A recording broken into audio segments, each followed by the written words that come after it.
Good morning. I hope you guys are doing really, really well.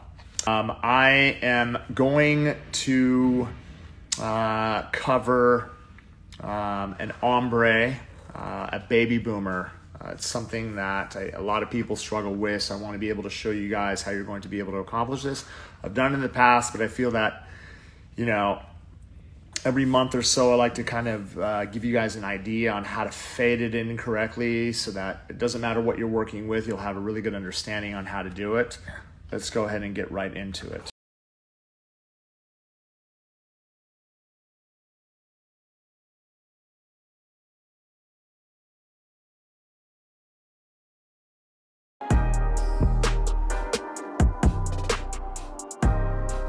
What we're going to be able to do is we're going to use our electric file at 3,000 RPMs, and I'm gently going to remove shine from the surface of the practice hand, the feathering motion, as you can see, working around the cuticle, and then I work corner to corner just to kind of feather everything away. What that's going to do is get me set up so that I could use swipe, right? And I'm just going to cleanse the surface of the nail. Let's see if I have any protein bond lying around. It has to be here somewhere. So I do. I got a new bottle right here. It's completely out. All right. So what we're going to do is we're going to use a couple coats of protein bond from cuticle to free edge. And this is going to be your bonder. You're not going to need a primer. This is going to create a double-sided it's going to act like a double-sided sticky tape. You're going to do all 10 fingers, and as soon as you're done doing all 10 fingers, what you're going to do is you're going to come in and you're going to apply another coat from cuticle to free edge. All right, so once we're done, then what we're going to do is we're going to go ahead and build the free edge, right? Okay, so important, right, when you get your form, that I like to kind of pre-pinch the form so that I already am, I have a great C curve. And what we're going to do is we're going to get this flush to the surface. So you can see how I'm touching this, and then what I want to be able to do is use my finger just to kind of lift it up, and then that way it's going to be nice and tight, flush to the surface. And then that way, when you're sculpting, you're going to be able to build something absolutely tight to the natural nail. We're going to be working with core white, right? So what I want to be able to do is I need a bead that's not going to run, okay? So what I want to be able to do is I want to submerge my brush. I want to be able to bounce into the surface. I'm going to kind of tap off excess. And then what I'm going to do is right here on the nail, I'm just going to kind of work it into the body, right? Just so it looks like a natural kind of fade. And then you can see how everything kind of runs down. That's fine. What I could do is I could use the side of my brush and just kind of tuck it even with the growth channel. And then, honestly, within, I'd say about 10 seconds, everything starts to set. And then what you can start to do is maneuver, right, the thickness. So if I need a little bit longer, all I have to do is kind of brush this out.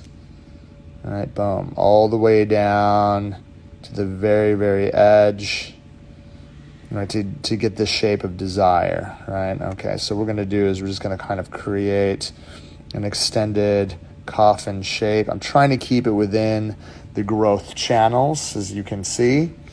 Now, the reason why it's important to get it up onto the natural nail, and that's not going to be deep enough. I need to go a little bit deeper. So I'm going to get just a little bit more. And what I want to be able to do is I want to get it deep enough where once I fade whatever cover over the surface, it's like this whole area, right? When I start pulling the pink, I need to pull it over this area so that we don't see through the pink and see our white.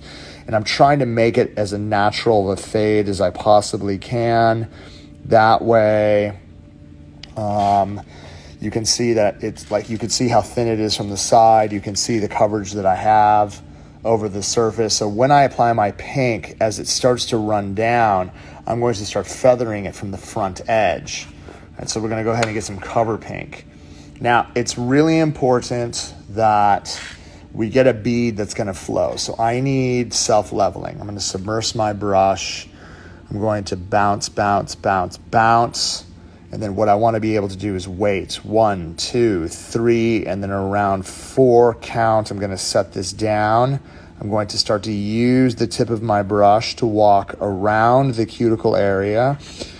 Now, you notice the thickness is starting to run right past this point. So from the corner, I start to brush through from the front of the bead, and then again that corner, and then I start working the bead down towards the tip, creating kind of a very, very natural fade into the core white. Right, boom, all the way through. So we're trying to create, you can see the majority of the thickness from the side, right? Making sure that we walk it all the way down so that it gets close to those edges.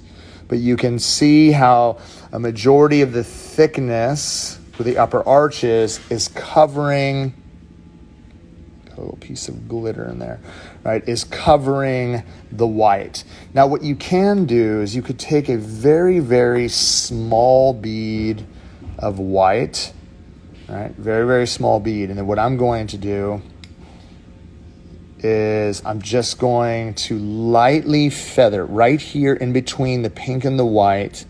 I'm just going to lightly kind of feather it into that area so that it looks like a really, really kind of a tight fade. Boom.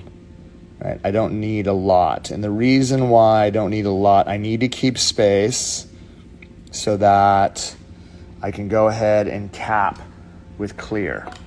It's really important, right? Because I want to be able to fill that area. So what you could do is you could take a little bit of speed clear or core clear. And what I'm going to do is right in between the cover pink and the tip, I'm going to be using the clear, right, to cap it. That way I don't file through the design. If I was going to use white all the way through, the biggest problem is when this dries, I could be filing through everything, and then it's going to totally affect the ombre. As you can see, when I cap it with clear, it not only kind of dulls the white on the tip, but it really creates a really nice fade between the pink and the white is what we want. We want it to look like a very, very nice, you know, again, fade from this point into the body. All right, so it's built out, well structured, we're ready to go. And again, you could experiment with a lot of different colors. You know, for a lot of the pastels, if you guys are building on the tip, it works really well. You know, the biggest problem again when you're doing ombre is if you were working, a lot of people make the mistake when they're doing this, I'll show you, is, all right, so let's say we're working on just any type of an extension, and they end up building the white way too thick, and then there's no room to file, right? So if we were to come in, all right, let me just go ahead and get this on. I just want to show you what not to do while that's drying out. All right, okay, so if we have our form on, let's say you get a really big bead of white and you drain that excess out, and then you go ahead and you set this down, okay? And then, you know, again, you start working side to side, really focusing on trying to keep your free edge nice and even, right? Every time I wipe my brush, it's going to drain out excess, it's going to act like a sponge, which is fine. But if you build your white too thick here on the front end, and I'm talking about like right here at the between the natural nail and the tip, where you have that big bulge right there, there's no room for you, and you can see how harsh that line is. But let's say that you build this out, okay? I'm just gonna set this. And I wanna show you guys a mistake that a lot of beginners make. They'll put this on, okay? They'll leave a big thick line. So you'll notice even if I was to get a bead of any type of cover powder, right? Let's say I set this down, right? And then I start to pull through the surface. I want to show you just real fast that the problem is now if I have this set, if I file through this area, what ends up happening, I'm just going to kind of press this down to show you, right? Okay, so you see how, like, I don't have room. Don't worry about the application. I'm just trying to show you what ends up happening. You can see through the pink.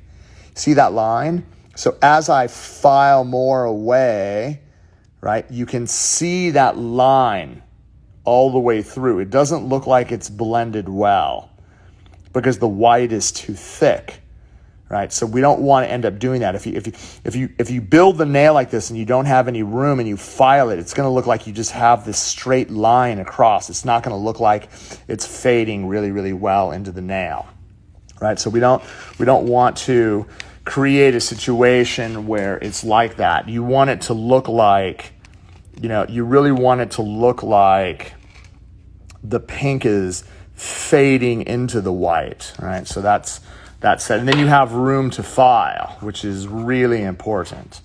So one of the things I'm doing is I'm going to set my brush. You can see I set my brush inside my dish. Just let it sit there until I'm done filing. If there's any acrylic that's dried up inside, it'll definitely help. Take your new files, make sure that you remove all of the edges from the surface. And then what I want to be able to do is keep contact on the sides. So for those of you guys that participated in the shaping class, you can see that even if I file my sides really straight, like one of the things you're going to notice is that, like, look at the corners. I don't like, it looks like the pink is blending into the white perfect. And that's what we want to be able to create. All right, so get my edges set. Remember, you can see how much that lower arch hangs down. The lowest point is here. So what I want to be able to do is file up and into the side until my lower arch is completely straight. Boom. Okay, so once we have that built out and you have the option of squaring it off or tapering it, this is going to be just kind of a nice kind of tapered square free edge. Let's go ahead and put our safety bit on. And then what I want to be able to do, again, I'm going to run it around 11,000 RPMs. I don't really have a lot of filing to do. Looking at the side profile, barely want to touch up that cuticle area. I'm going to file through the upper arch and then down through the tip using all the zones of my barrel so that I have great shape from cuticle to free edge. Going to look down the barrel of the nail, and when I am filing my C-curve, I want to work in one direction. So you can see kind of how off balance everything is, but as soon as I start using all my zones, zone 3 of my barrel, filing in one direction towards myself, the barrel doesn't slip. Then I want to be able to work it on the opposite side as well. And you'll notice from the top, like you see how the pink is blended into the white really, really well, no matter how much I file, because I have all that clear that's capped in between the pink and the white. It makes all the difference in the world. All right, so as I am filing through to get it nice and even from side to side, last but not least, what I want to be able to do is I want to be able to work around the perimeter to just kind of taper down a little bit of the thickness and then follow through the balance of the nail in one direction.